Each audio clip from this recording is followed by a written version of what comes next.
लगाया है कि मैं आज इंडियन नेशनल लोकदल पार्टी की नीतियों की वजह से, स्थानीय कैडर के असहयोग की वजह से, जिस आशा के साथ मैंने Indian national Lokdal party join की थी और मैं पहले कांग्रेसी था हमेशा से 42 साल से। मैंने तब देवीलाल की नीतियों के देखते हुए भी उसका परिवार है और किसान कमेरा वर्ग और गरीब आदमियों के लिए ये काम करते हैं और मैं भी एक किसान परिवार से हूँ, साधारण किसान परिवार से। किसानों के बीच में रहा, मजदूर, किसान, छोटा व्यापारी, कर्मचारी, उनके बीच में रहा, उनके लिए हमेशा संघर्ष किया, आज भी करता हूँ। सामाजिक आदमी हूँ, राजनीति से ज़्यादा। मैंने राजनीति की कुछ दिशा बदलने के लिए राजनीति में आया था, परंतु मुझे मौका नहीं मिला। आज राजनीतिक पार्टियां भावना के ऊपर वोट बटोरती है, मुद्दों की बात नहीं करती। इसलिए मैं आज इंडियन नेशनल लोकदल पार्टी को अपना इस्तीफा भेज चुका हूँ और उससे मैंने रिजाइन दे दी। अब मैं आदमपुर के हर गांव में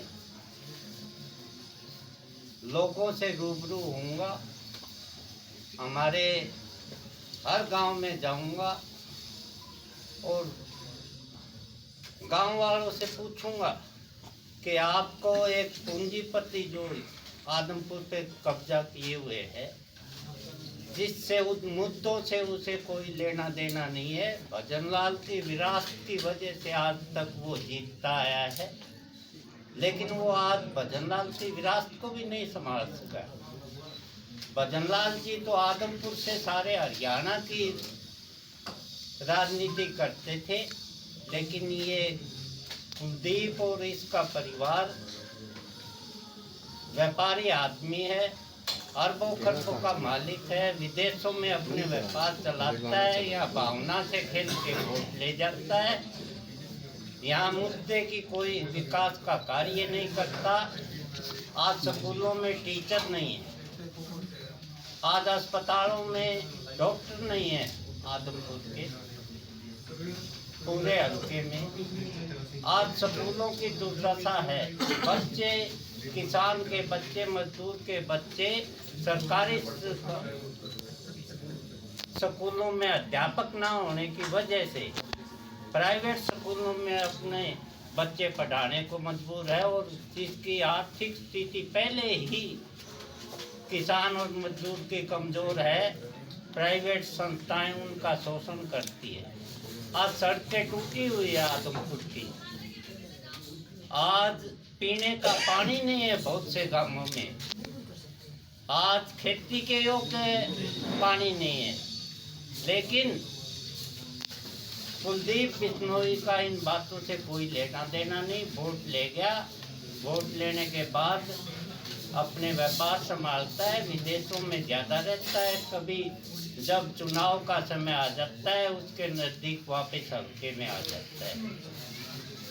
मैं आदमपुर हल्के वासियों से हर गांव में जाकर पूछूंगा कि आपको, आपके बीच में रहने वाला किसान और कमेरे वर्ग के साथ खड़ा रहने वाला एक किसान आपके बीच में रहने वाला चाहिए या ये पूंजीपति चाहिए?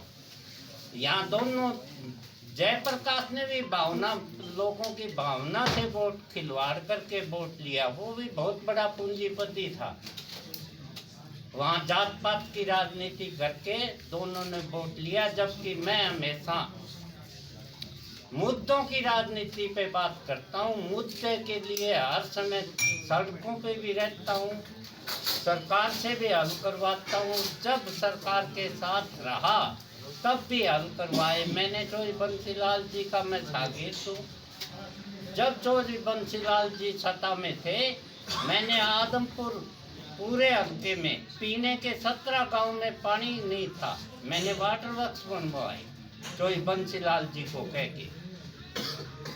मैंने पूरे हल्के के सैकड़ों समस्या थी, जिस मजदूर की समस्या थी, मैंने उनके साथ खड़ा होकर हल करवाई।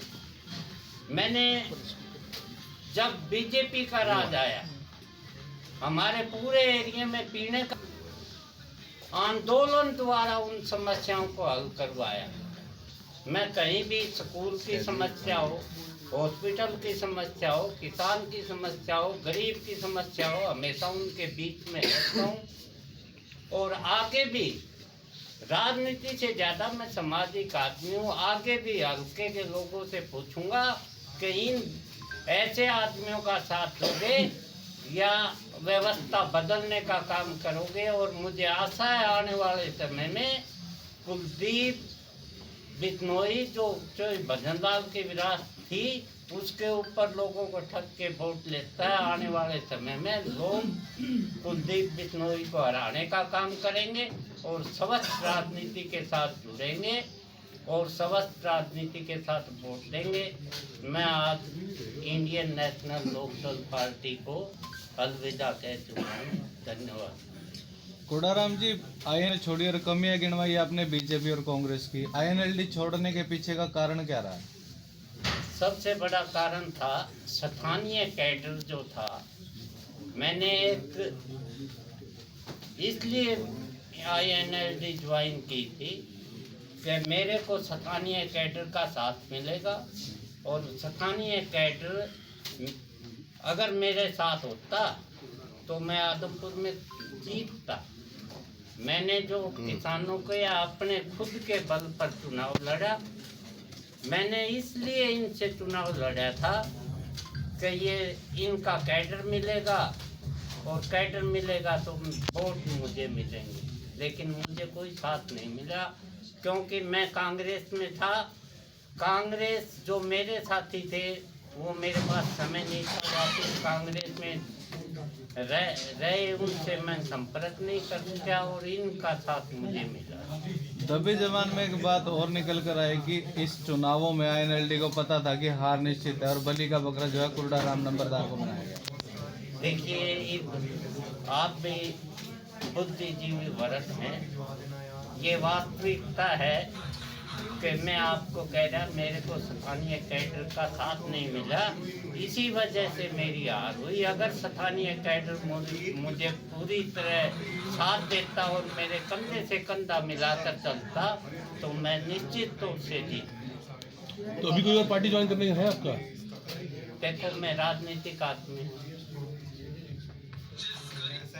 अगर कोई जो पूरे देश का भला चाहेगी, अगर कोई पार्टी मुझे राजनीति में आगे बढ़ाने की दोबारा या कोई आश्वासन होगा या कोई बात होगी, मैं समाज के लिए, समाज के उन्नति के लिए, देश की उन्नति के लिए राजनीति में कुछ भी संभव है। ऐसी कोई बात नहीं। ये बात मैं कह दूँ आपको, नहीं मैं किसी से नहीं। हुड्डा साहब के साथ आपके बहुत पुराने संबंध है, क्या अगर वो रूठों को मनाने के लिए आपके पास आएंगे तो क्या दोबारा आप उनके साथ जानेंगे? हुड्डा साहब के साथ आपके पुराने संबंध है, अगर वो दोबारा रूठों। मैं व्यक्तिवादी राजनीति में विश्वास नहीं रखता। मैं किसी एक पर्सनल आदमी के उसमें विश्वास नहीं रखता। हुड्डा साहब ही अगर मुझे मनाने आए तो मनाने की जरूरत क्या थी? मैं तो हुड्डा साहब का बहुत बड़ा समर्थक रहा हूँ। उनके लिए मैंने हमेशा काम किया है। उनके लिए उन्होंने, उनकी वजह से ही तो मुझे हुड्डा साहब ने तो पार्टी से धक्के मार के निकाला। आज अगर हुड्डा साहब ये दोबारा थप्पी मारे, मैं थप्पी मारने वालों में नहीं। मैं हमेशा प्रजातांत्रिक तरीके से जो काम करता है उसके साथ काम करना पसंद करता हूँ। मैं व्यक्तिवादी के साथ काम करना पसंद नहीं करता। आपकी नाराजगी कांग्रेस से है या हुड्डा साहब से है जी? नहीं, मेरी कांग्रेस से पहले भी नहीं थी, मैंने आपको कहा था। मेरी किसी भी से नहीं है, मैं इनेलो से भी कोई नाराजगी नहीं है। बात है सिद्धांत और मुद्दे और नीतियों की। मेरी कांग्रेस से भी कोई नहीं है। हाँ, बीजेपी से है। बीजेपी सांप्रदायिकता के साथ, लोगों की भावना के साथ खेल के, लोगों को भावना से बांध के वोट लेती है, मुद्दों की बात नहीं करती। आज किसान दुखी है, आज व्यापारी दुखी है, आज मजदूर दुखी है, युवा वर्ग देश का, विशेष तौर से हरियाणा का युवा वर्ग आज इतना दुखी है, उनके पास रोजगार नहीं है। आज 10 साल हो गए बीजेपी को।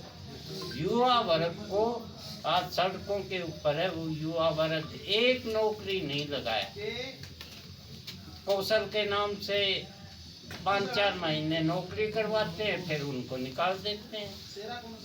राजनीति के साथ धर्म को जोड़ के जो राजनीति करता है, उससे खतरनाक पार्टी नहीं हो सकती। राजनीति होनी चाहिए मुद्दों के ऊपर, विकास के ऊपर, देश की उन्नति के ऊपर। देश में इंफ्रास्ट्रक्चर को मजबूत करने के लिए होनी चाहिए।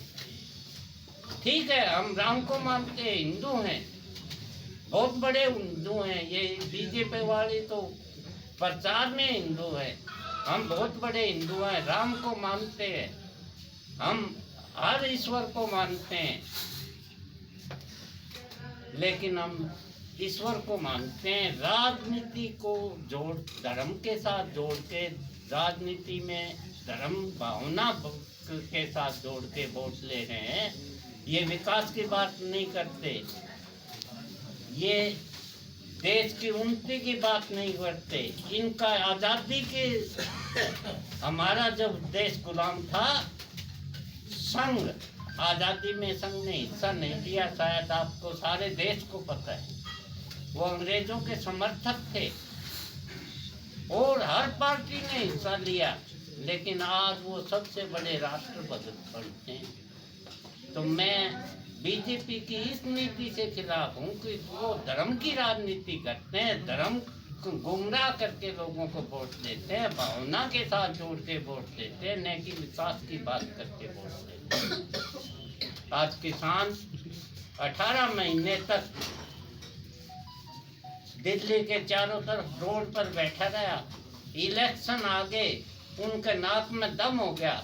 जब किसानों को उठाया और समझौते को कानून को रद्द किया, उन्होंने ये कह के उठाया था किसान को एमएस दिया, किसान को दोबारा बैठना पड़ेगा।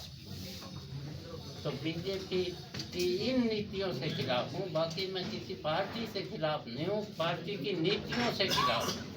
मैंने बीजेपी को भी इसलिए छोड़ा ना, INLD को भी इसलिए छोड़ा कि उनकी नीतियों में, उनका कहने में कुछ है और उनकी नीतियों में कुछ है। इस करके मैं इंडियन नेशनल लोकदल को